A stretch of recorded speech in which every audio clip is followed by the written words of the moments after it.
আরো বারো নিয়ে ফিরে এলাম বিরতির পর। আর যে খবরের দিকে আমরা নজর রেখেছিলাম, অর্থাৎ কলকাতা হাইকোর্টের রায় কিন্তু বহাল রাখা হলো শীর্ষ আদালতের পক্ষ থেকেও, এবং যেমনটা জানানো হলো যে 2016 যে পুরো প্যানেল, সেই পুরো প্যানেলই কিন্তু বাতিল করা হয়েছে শীর্ষ আদালতের পক্ষ থেকে।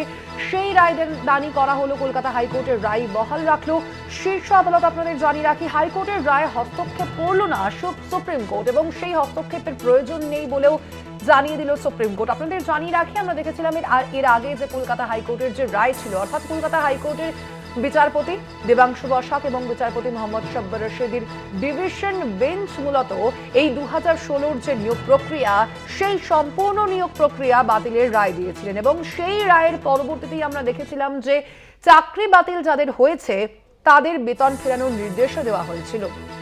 সেই একই মতো আমরা দেখতে পাচ্ছি এবার শীর্ষ আদালতের পক্ষ থেকে যে রায়দান করা হয়েছে, সেখানেও কিন্তু চাকরি যারা প্রাপক, অর্থাৎ যারা এই চাকরি হারালেন তাদের ক্ষেত্রেও বলা হয়েছে যে তাদের যে বেতন, সেই বেতন কিন্তু তাদের ফেরত দিতে হবে। অন্যদিকে আপনাদের জানাবো যে আজকের এই রায়দানের যে গুরুত্বপূর্ণ দিক, যে আগামী 3 মাসের মধ্যেই কিন্তু নতুন করে যে নিয়োগ প্রক্রিয়া, সেই নিয়োগ প্রক্রিয়া শুরু করতে হবে জানিয়ে দিয়েছেন আজ সুপ্রিম কোর্টের প্রধান বিচারপতি সঞ্জীব খান্না এবং বিচারপতি সঞ্জয় কুমারের যে ডিভিশন বেঞ্চ, সেই বেঞ্চ ইতিমধ্যে এই বিষয়টি জানিয়ে দিয়েছে। তার পাশাপাশি আরো জানানো হয়েছে, যারা অন্য সরকারি চাকরি ছেড়ে 2016 সালের এসএসসির মাধ্যমে স্কুলের চাকরিতে যোগদান করেছিলেন, তারা চাইলে পুরনো কর্মস্থলেও ফিরে যেতে পারবেন। এবং এখানেই সব থেকে যে গুরুত্বপূর্ণ বিষয় আপনাদের জানাবো, যে যোগ্য এবং অযোগ্য, কারা যোগ্য কারা অযোগ্য, সেই বিষয়টি স্কুল সার্ভিস কমিশনের পক্ষ থেকে বলা হয়নি, কারণ তাদের কাছে সেই তথ্য ছিল না, যে বিষয়টি বারংবার তারা সুপ্রিম কোর্টের কাছে জানিয়েছিল, এবং সুপ্রিম কোর্টের পক্ষ থেকেও এই বিষয়টি সম্পর্কে তথ্য জানতে চাওয়া হয়েছিল। কিন্তু যেহেতু সেই সম্পর্কে সুস্পষ্ট কোনো তথ্য দেওয়া হয়নি, এবং তার পরবর্তীতেই আমরা দেখতে পেলাম যে সেই একই রায়দান, অর্থাৎ কলকাতা হাইকোর্টের যে রায়, সেই রায় কিন্তু বহাল রাখা হয়েছে, এবং আজকের যে রায়দান, সেই রায়দানে এই বিষয়টি উল্লেখ করা হয়েছে। আর আজকে শীর্ষ আদালতের পক্ষ থেকে এই রায়দানের পর আইনজীবী মহলের কি বক্তব্য শুনবো। পুরো যে প্যানেল সেটাই বাতিল করেছে, মহামান্য ডিভিশন বেঞ্চের রায়কেই আপহেল্ড করেছে মহামান্য সুপ্রিম কোর্ট, এবং ইম্পর্টেন্ট যেটা যে তদন্ত দিয়েছিল ক্যাবিনেট এগেনস্টে, সেটাও আপহেল্ড করেছে সুপ্রিম কোর্ট, এবং নতুন পরীক্ষা হবে, এবং নতুন পরীক্ষায় এজ রিল্যাক্সেশন নিয়ে সবাই বসতে পারবে।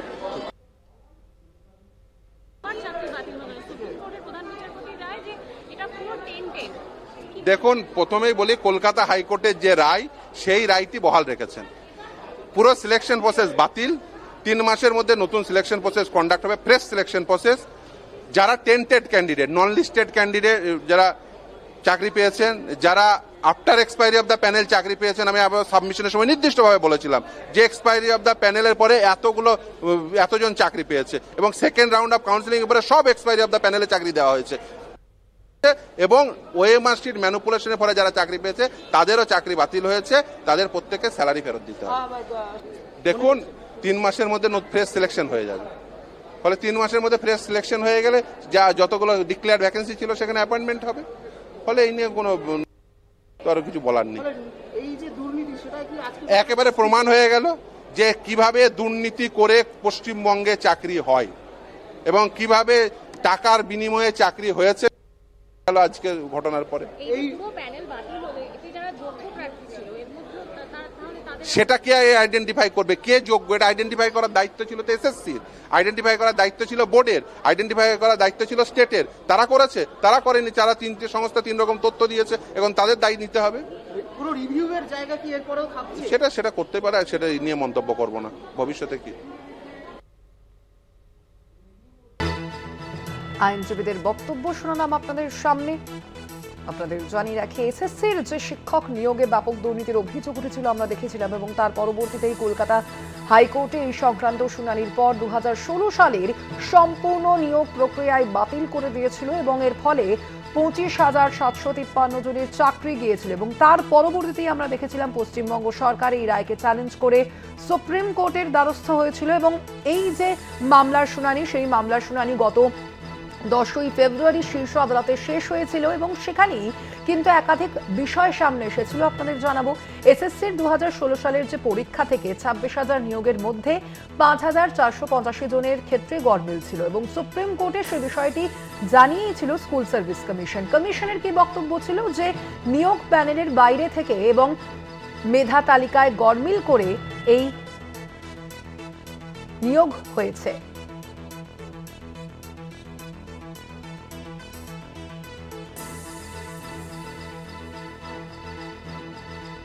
সিবিআই এর পক্ষ থেকে সেই তদন্ত সংখ্যা উঠে এসেছে বলে জানানো হয়েছিল স্কুল সার্ভিস কমিশনের পক্ষ থেকে, আপনাদের জানিয়ে রাখি। এবং তার পরবর্তীতেও কিন্তু কিভাবে এই যে বৈধ এবং অবৈধ যারা রয়েছে, যারা যোগ্য এবং অযোগ্য রয়েছে, তাদের কিভাবে আলাদা সম্ভব কিনা সেই বিষয়টিও স্কুল সার্ভিস কমিশনের থেকে জানতে চেয়েছিলেন সুপ্রিম কোর্টের প্রধান বিচারপতি সঞ্জীব খান্না।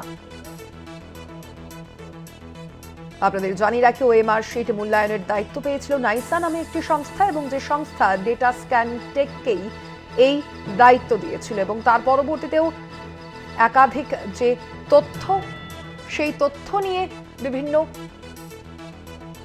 বিষয় জানানো হয়েছিল এবং ঠিক এই রায়দানের পর অর্থাৎ কলকাতা হাইকোর্টের যে রায়, সেই রায় কিন্তু বহাল রাখা হলো শীর্ষ আদালতের পক্ষ থেকে এবং এই রায়দানের পর চাকরিহারাদের কি অবস্থা, তারা কি বলছেন আমরা আরো জানবো। আমাদের সঙ্গে সরাসরি রয়েছেন প্রতিনিধি অরিত্র ঘোষ। অরিত্র, কি জানা যাচ্ছে চাকরিহারারা তারা মূলত কোন বিষয়টা তুলে ধরছেন, আজকের এই রায়দানকে কিভাবে দেখছেন, তারা কি প্রতিক্রিয়া তাদের? আমি তোমায় নিয়ে চিন্তায় আছি, কিন্তু প্লিজ তুমি বাড়ি যাও এখন। দেখো, রায়দানের পর অনেকটা সময় কেটে গিয়েছে, উৎকণ্ঠা উদ্বেগ কিন্তু রয়েছে চাকরি প্রার্থীদের মধ্যে, কারণ তারা কিছুতেই মেনে নিতে পারছেন না যে রায় এই মুহূর্তে সুপ্রিম কোর্টের তরফ থেকে দেওয়া হয়েছে, অর্থাৎ কলকাতা হাইকোর্টের রায়কেই বহাল রাখা হয়েছে। আমার সঙ্গে সরাসরি রয়েছেন একজন চাকরি হারা শিক্ষক, আমি তার সাথেই কথা বলার চেষ্টা করব। আপনাকে একটু আগে ফোনে কথা বলতে দেখা গেল, আপনার কোনো সহকর্মী উদ্বেগের মধ্যে রয়েছেন, মানসিক পরিস্থিতিটা ঠিক কোন জায়গায় দাঁড়িয়ে রয়েছে? দেখুন, চাকরি চলে গেছে, একটা সরকারি চাকরি, কত বছরের সাধনা ফল, এটা কোনো মানে ছেলের হাতের মোয়া নয় যে এইভাবে কেড়ে নেওয়া যায়, যেটা এরকম অনায়াসে কেড়ে নেওয়া হলো। এটা কেমন রায় হতে পারে? দেশের প্রধান বিচারপতি বেঞ্চ এত ইনসেনসিটিভ কিভাবে হতে পারেন? আমাদের তো টাকা ফেরত দেওয়ার কথা ওনারা বলেননি, আজকে টাকা ফেরত দেওয়ার কথা উঠেছে। সেটা কাদের? যারা অবৈধভাবে চাকরি পেয়েছে তাদের টাকা ফেরত দিতে হবে। তাদের দুটো টেনশন, এক চাকরি গেছে আর দুই টাকাও ফেরত দিতে হবে। আমাদের টাকা ফেরত দেওয়ার কথা বলেননি, আবার চাকরিটাও খেয়ে নিলেন। তাহলে টাকা ফেরত দেওয়ার কথা না বলে আপনি তো বলেই দিচ্ছেন আমরা বৈধ, আবার চাকরিটা কোন যুক্তিতে খাচ্ছেন? সিবিআই আমাদের নামের তালিকা, আমরা যারা বৈধ আর অবৈধভাবে পেয়েছি, সেটা আপনাদের কাছে জমা দিয়েছে লিখিত আকারে। আপনারা এত অপারগ কিভাবে হয়ে গেলেন যে বৈধ অবৈধ আলাদা করতে পারছেন না? আমরা জানি না এ কেমন রায়, কি করা উচিত আমাদের। তবে যদি এমন হয়, আমরা এর লড়াই আবার জিতবো। জাস্টিস সঞ্জীব খান্নার পর্যবেক্ষণ যে এখানে ব্যাপক দুর্নীতি হয়েছে নিয়োগের ক্ষেত্রে, যোগ্য অযোগ্য আলাদা করা সম্ভব নয়। যারা যোগ্য তারা আবার নতুন করে আবেদন করে পরীক্ষা দিতে পারবেন, যে প্রক্রিয়াটা 3 মাসের মধ্যে সম্ভবত শেষ করার কথা তিনি বলছেন। মানে এই পর্যবেক্ষণটা আপনারা কিভাবে দেখছেন? জাস্টিস সঞ্জীব খান্না আর জাস্টিস সঞ্জয় কুমারের দুজনকেই বলবো, আপনারা আবার এলএলবির পরীক্ষা দিন, আবার এলএলএম করুন, আবার কোনো বিচার কলকাতা মানে দেশের কোনো হাইকোর্টে 10 বছরের সিনিয়র কাউন্সিল হিসাবে প্র্যাকটিস করুন, অথবা 5 বছরের বিচারপতি হিসাবে দায়িত্বভার পালন করুন, তারপর সুপ্রিম কোর্টের বিচারপতি হয়ে যান, তারপর চিফ জাস্টিস হন। এই পুরো প্রসেসটা আপনারা কমপ্লিট করুন, দেখুন কেমন মজা লাগে। কি মামার বাড়ির আবদার নাকি? 16 সালে পরীক্ষা দিয়েছি, এটা 25 সাল। সেদিনকার মানুষটা আজকের মানুষটা কি আমরা একই? আমরা তো বদলে গেছি, মানুষ বদলে যায়, সময় তো থেমে থাকে না। আপনারা কিসের ভিত্তিতে আবার পরীক্ষা নিতে, কোন লজিকে? রায়টা এমন হতে পারতো যে প্যানেলটাকে আবার ইভ্যালুয়েট করতে হবে, অথবা সুপ্রিম কোর্টের কোনো সিটিং জাজ অথবা কোনো সদ্য অবসরপ্রাপ্ত বিচারপতিকে দিয়ে একটা তদন্ত কমিটি গড়ে দিয়ে এই সেগ্রিগেশন বা পৃথকীকরণের কাজটা করা যেত, যেটা আমাদের তরফ থেকে ডক্টর অভিষেক মনু সিংভি তুলেছিলেন কোর্টে, সে দাবিও তো আজকে মানা হলো না। শুধুমাত্র বিকাশ রঞ্জন ভট্টাচার্য বলল যে আবার পরীক্ষা নেওয়া হোক, সে দাবি মেনে নেওয়া হলো। পুরো প্যানেল খারিজ করে দেওয়া হোক, সে দাবি মেনে নেওয়া হলো। অবৈধদের টাকা ফেরত দেওয়ার কথা বলা হোক, সে দাবি। অবৈধদের টাকা ফেরত দেওয়ার দাবিটা যুক্তিসঙ্গত। জনগণের ট্যাক্সের টাকা, সেটা অবৈধরা অবৈধভাবে চাকরি পেয়ে কেন বেতন পাবে, সেটা আমাদেরও দাবি ছিল। কিন্তু আমাদের অপরাধটা কি? হ্যাঁ, আমাদের তো অপরাধ করেছি এই প্যানেলে পরীক্ষা দিয়ে। এটাই অপরাধ যে এ রাজ্যের শিক্ষা ব্যবস্থার গুরু দায়িত্ব নিজেদের কাঁধে তুলে নিতে চেয়েছি। অন্য যে কোনো পেশায়, দেখুন আমি যাদবপুর বিশ্ববিদ্যালয়ের প্রাক্তন ছাত্র, অন্য যে কোনো পেশাকে ভালোবেসে চুজ করতে পারতাম। শিক্ষকতা ভালো লাগে, আমাদের প্রফেসরদের দেখেছি, শিবাশিস চ্যাটার্জি, অনিন্দ্যজ্যোতি মজুমদার, ইমন কল্যাণ লাহিড়ী, পুরুষোত্তম ভট্টাচার্য, এদেরকে দেখে বড় হয়েছি, পড়াশোনা শিখেছি এদের কাছে। একটা প্রশ্ন আসবে এখানে, এই যে এত শিক্ষকের চাকরি বাতিলের সিদ্ধান্ত হলো, উচ্চ মাধ্যমিক পরীক্ষার পরীক্ষক হিসেবে আপনাদের এই প্যানেলের প্রায় 1000-5 জন আছে বলে আমরা খবর পাচ্ছি, তাহলে উচ্চ মাধ্যমিক পরীক্ষার্থী দেখি, আপনি নিজেও প্যানেলে রয়েছেন। নিজে উচ্চ মাধ্যমিকের এক্সামিনার, মাধ্যমিকের এক্সামিনার, জাস্ট খাতা জমা দিয়েছি এই গত সপ্তাহে। আগামী 5 তারিখে আমার উচ্চ মাধ্যমিকের খাতা নেওয়ার ডেট। আজকে চাকরি চলে গেল, খাতা নেওয়ার আর প্রশ্ন। খাতা কে দেখবে? স্কুলকে চালাবে। এইমাত্র আমার স্কুলের টিআইসি কে ফোন করলাম, আমাদের উচ্চ মাধ্যমিক লেভেলের স্কুল, সেখানে 750 স্টুডেন্ট, আমাকে নিয়ে 10 জন পার্মানেন্ট টিচার, 7 জন আমরা এই এসএলএসসি থেকে গেছি, 7 জনের চাকরি চলে গেছে। আপনি বলুন 3 জন নিয়ে একটা হাই স্কুল কি করে চলতে পারে? 11-12-এ 7খানা সাবজেক্ট।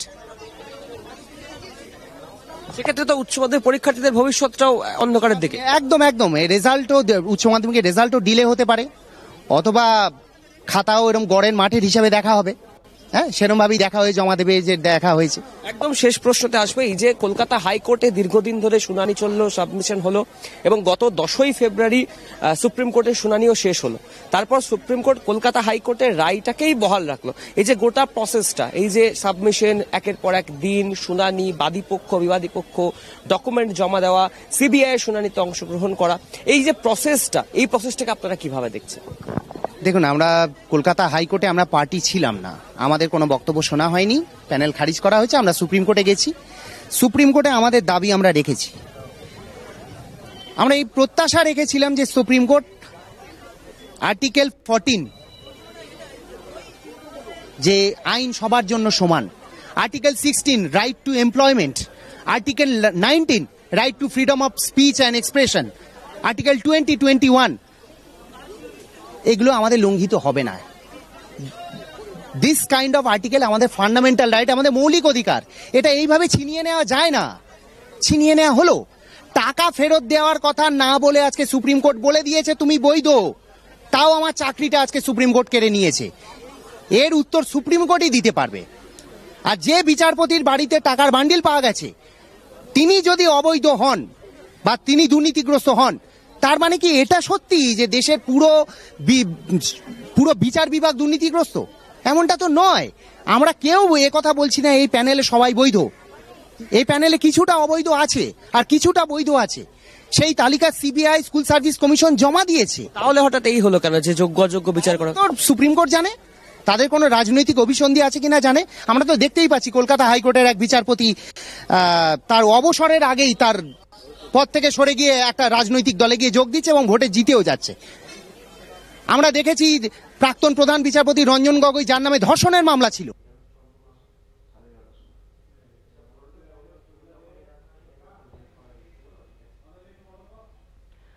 চাকরিহারাদেরকে বক্তব্য আপনাদের সামনে আমরা তুলে ধরছিলাম ইতিমধ্যেই, এবং সেখানেও কিন্তু বারংবার সেই বৈধ অবৈধ, যোগ্য অযোগ্যদের প্রশ্ন আসছে। কাউকে প্লিজড করা, কাউকে প্লিজড করে যে আফটার রিটায়ারমেন্ট কিছু পাওয়া, তাই তো চলছে। আর আমরা তার ভাগিদার হচ্ছি।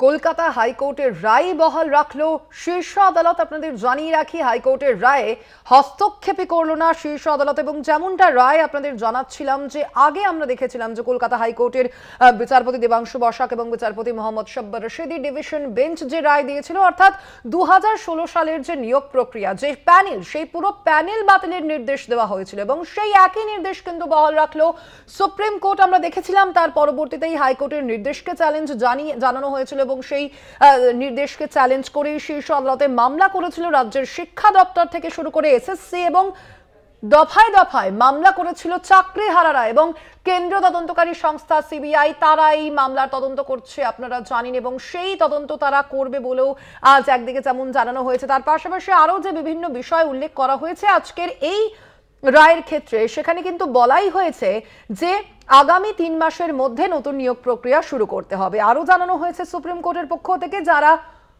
অন্য সরকারি চাকরি ছেড়ে 2016 সালের এসএসসির মাধ্যমে স্কুলের চাকরিতে যোগদান করেছিলেন তারা চাইলে পুরনো কর্মস্থলে ফিরে যেতে পারেন, এবং এই যে রায়দান, সেই রায়দানের পর চাকরি হারাদের কি বক্তব্য, সেই বক্তব্যই আমরা শুনছিলাম। আমাদের সঙ্গে ছিলেন প্রতিনিধি অরিত্র ঘোষ সরাসরি। আপাতত ধন্যবাদ তোমায় অরিত্র। এবং যেমনটা আপনাদের জানাচ্ছিলাম যে চাকরিহারারা তারাও কিন্তু সেই একই প্রশ্ন বারংবার সামনে আনছেন। আমরা দেখেছি সুপ্রিম কোর্টে যে শুনানি হয়েছিল গতবারের যে শুনানি, সেই শুনানির দিকে যদি আমরা নজর রাখি একবার, 10ই ফেব্রুয়ারি শেষ শুনানি হয়েছিল আপনাদের জানাবো, এবং সেই শুনানিতেও কিন্তু এই বিষয়টি উল্লেখ করা হয়েছিল যে বৈধ অবৈধ নিযুক্তদের আলাদা করা সম্ভব কিনা সেই প্রশ্ন তুলেছিলেন সুপ্রিম কোর্টের প্রধান বিচারপতি সঞ্জীব খান্না। যদিও এসএসসির পক্ষ থেকে জানানো হয়েছিল যে সেই বিষয়টি সম্ভব নয়, এবং এই যে বিষয় তা যথেষ্ট গুরুত্বপূর্ণ আজকের এই রায়দানে। এই বিষয়ে আজকের এই রায়দান প্রসঙ্গে বিজেপির রাজ্য সভাপতি তথা কেন্দ্রীয় মন্ত্রী সুকান্ত মজুমদারের কি বক্তব্য শুনবো। 26,000 পরিবার আজকে রাস্তায় বসে গেল।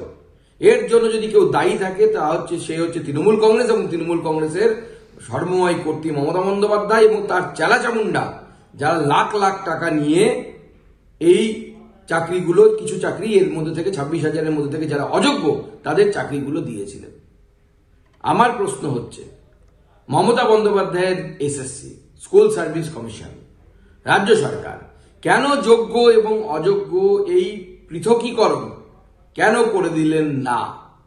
যদি আজকে যোগ্য এবং অযোগ্য এই পৃথকীকরণ মহামান্য আদালতের সামনে রাজ্য সরকার করে দিতেন, তাহলে পরে আজকে কিন্তু এই টোটাল 26,000, প্রায় 25,573 জন, এদের কিন্তু চাকরি চলে যেত না, শুধু অযোগ্যদের যেত, যোগ্যরা বহাল তবিয়তে চাকরি। আপনারা শুনলেন বিজেপির রাজ্য সভাপতি তথা কেন্দ্রীয় মন্ত্রী সুকান্ত মজুমদারের এই বিষয়ে কি বক্তব্য, এবং আজকে সুপ্রিম কোর্টের এই রায়দানকে কিভাবে দেখছেন আইনজীবী মহল শুনবো। পুরো যে প্যানেল সেটাই বাতিল করেছে, মহামান্য ডিভিশন বেঞ্চের রায়কেই আপহেল্ড করেছে মহামান্য সুপ্রিম কোর্ট, এবং ইম্পর্টেন্ট যেটা যে তদন্ত দিয়েছিল ক্যাবিনেট এগেনস্টে সেটাও আপহেল্ড করেছে সুপ্রিম কোর্ট, এবং নতুন পরীক্ষা হবে, এবং নতুন পরীক্ষায় এজ রিল্যাক্সেশন নিয়ে সবাই বসতে পারবে।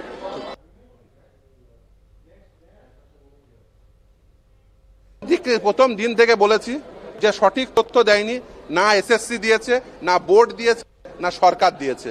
এসএসসি, বোর্ড, সরকারকেও সঠিক তথ্য দেয়নি। একজন বলছে 4,327, একজন বলছে 5,189, আর একজন বলছে 5,485। কি করে বাঁচবে? এটা কি কোর্টের কাজ?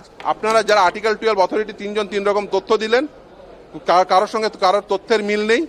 যারা যোগ্য তাদের আইডেন্টিফাই করার কাজ ছিল আপনাদের। সিবিআই তদন্ত করে সিবিআই তথ্য দিয়ে বলেছে ইন্টারভিউর মার্কস ম্যানিপুলেশন হয়েছে। কতজনের ইন্টারভিউর মার্কস ম্যানিপুলেশন করেছেন বলেছেন? বলেননি। কেন বলেননি সেটার জবাব তাদের দিতে হবে। একেবারে প্রমাণ হয়ে গেল যে কিভাবে দুর্নীতি করে পশ্চিমবঙ্গে চাকরি হয় এবং কিভাবে টাকার বিনিময়ে চাকরি হয়েছে, সেটা প্রমাণ হয়ে গেল আজকের ঘটনার পরে। আইনজীবী মহলের বক্তব্য শোনাচ্ছিলাম আপনাদের। বিভিন্নভাবে দেখছেন এই আজকের শীর্ষ আদালতের যে রায়দানকে আইনজীবী মহল। কলকাতা হাইকোর্টের রায় বহাল রাখলো শীর্ষ আদালত, হাইকোর্টের রায় হস্তক্ষেপ করল না শীর্ষ আদালত। কলকাতা হাইকোর্টের যে রায় ছিল আপনাদের জানাবো যে 26,000 যে নিয়োগ প্রক্রিয়া, অর্থাৎ যে 26,000 চাকরি বাতিলের যে বিষয়টি, যে রায় দেওয়া হয়েছিল কলকাতা হাইকোর্টের বিচারপতি দেবাংশু বসাক এবং বিচারপতি মোহাম্মদ শব্বর রশিদি ডিভিশন বেঞ্চ যে রায় দিয়েছিল যে 2016 সালের একেবারে সম্পূর্ণ নিয়োগ প্রক্রিয়া বাতিলের কথা বলা হয়েছিল, এবং তার পরবর্তীতেই আমরা দেখেছিলাম সেই নির্দেশকে চ্যালেঞ্জ জানিয়ে পৃথকভাবে শীর্ষ আদালতে মামলা করেছিল রাজ্যের শিক্ষা দপ্তর থেকে শুরু করে এসএসসি এবং মধ্যশিক্ষা পর্ষদ, এবং দফায় দফায় চাকরিহারারা যারা তারাও কিন্তু মামলা করেছিল এবং সুপ্রিম কোর্টে আজ সেই রায়দান ছিল, সেই মামলার রায়দান ছিল এবং মূলত কলকাতা হাইকোর্টের সেই রায় বহাল রাখলো সুপ্রিম কোর্ট। এবং সেখানেই আজকের এই রায় যেমনটা বলা হয়েছে, বলেছেন প্রধান বিচারপতি সঞ্জীব খান্না এবং বিচারপতি সঞ্জয় কুমার, 3 মাসের মধ্যে নতুন নিয়োগ প্রক্রিয়া শুরু করতে হবে বলেও বলা হয়েছে। আরো বিস্তারিত আমরা জানবো, আমাদের সঙ্গে ফোন লাইনে রয়েছেন প্রতিনিধি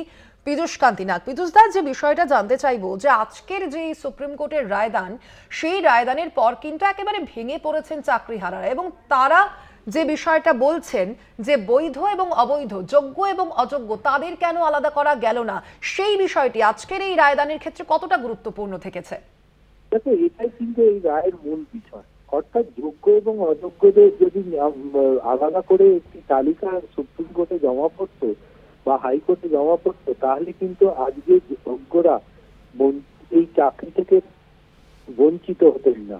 এইখানে কিন্তু প্রশ্ন উঠছে রাজ্যের এসএসসি, মধ্যশিক্ষা বোর্ড এবং রাজ্য সরকারের দেওয়া হলফনামা নিয়ে। এছাড়াও সিবিআই এর পক্ষ থেকেও কিন্তু নির্দিষ্টভাবে কোনো তালিকা জমা পড়েনি।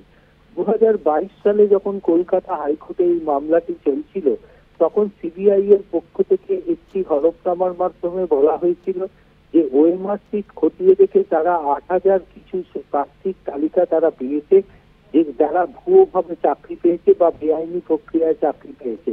কিন্তু পরবর্তীকালে সেই সংখ্যাটা বাড়লেও প্রকৃত সংখ্যা কিন্তু কলকাতা হাইকোর্ট বা সুপ্রিম কোর্টে জমা দিতে পারেনি সিবিআই। ফলে এইখানেই কিন্তু বিচার প্রক্রিয়ায় হাত বাঁধা হয়ে পড়েছে এই চাকরিরত শিক্ষক এবং অশিক্ষক কর্মীদের। মূলত নবম, দশম, একাদশ, দ্বাদশ এবং গ্রুপ সি এবং গ্রুপ ডি মিলিয়ে মোট 25,753 জনের চাকরি বাতিল হলো। শুধু তাই নয়, শিক্ষাক্ষেত্রে যে সমস্যা বাড়তে চলেছে, যে সমস্ত চাকরিরত শিক্ষক কর্মীরা, শিক্ষকরা চাকরি করছিলেন, ইতিমধ্যে তুমি জানো যে রাজ্যে মাধ্যমিক এবং উচ্চ মাধ্যমিক পরীক্ষা সম্পন্ন হয়েছে। সেক্ষেত্রে চাকরিরত এই শিক্ষকরাই কিন্তু মাধ্যমিক এবং উচ্চ মাধ্যমিক পরীক্ষার খাতা দেখেন এবং যাদের চাকরি বাতিল হয়ে গেল তাদের মধ্যে বহু শিক্ষকই রয়েছেন, তারা কিন্তু আর এই মাধ্যমিক বা উচ্চ মাধ্যমিকের পরীক্ষার খাতা দেখতে পারবেন না। ফলে প্রশ্ন উঠছে, তাহলে কি এই মাধ্যমিক এবং উচ্চ মাধ্যমিক পরীক্ষার ফল পিছিয়ে যাবে, বেরোনো পিছিয়ে যাবে? তাহলে বর্তমানে যারা পরীক্ষা দিলেন তাদের যে ভবিষ্যৎ, সেটাও কিন্তু সময় অনুযায়ী পিছিয়ে যাবে। এখন এক্ষেত্রে রাজ্যের শিক্ষা দপ্তর কি করবেন সে বিষয়ে কিন্তু বিশেষভাবে দৃষ্টি রাখতে হবে। কোনো আইনজ্ঞ মহল মনে করছে যে এই রায়ের প্রেক্ষিতে তারা রিভিউ পিটিশন করতে পারেন, অর্থাৎ পুনর্বিবেচনার আবেদন জানাতে পারেন সুপ্রিম কোর্টে। কারণ এই চাকরি বাতিলের পরে যে সমস্যাগুলো তৈরি হবে, সেই সমস্যাগুলোকে সামনে এনে সুপ্রিম কোর্টে যদি পুনর্বিবেচনার আবেদন জানানো হয়, তাহলে এই মামলায় কিন্তু ফের শুনানি হবে। পাশাপাশি সময় জানিয়ে রাখি যে চাকরি বাতিলের ক্ষেত্রে সুপ্রিম কোর্ট কিন্তু অযোগ্যদের বেতন ফেরতের নির্দেশ জারি করেছেন। অর্থাৎ যারা চাকরি বাতিল হয়েছে তার মধ্যে যারা অযোগ্য, তারা যেমন নতুন নিয়োগ প্রক্রিয়ায় অংশগ্রহণ করতে পারবেন না, পাশাপাশি তাদের বেতন ফেরতেরও নির্দেশ জারি করেছে সুপ্রিম কোর্ট। ধন্যবাদ তোমায়। আমরা কথা বলছিলাম, ফোন লাইনে ছিলেন প্রতিনিধি পীযূষ কান্তি নাগ।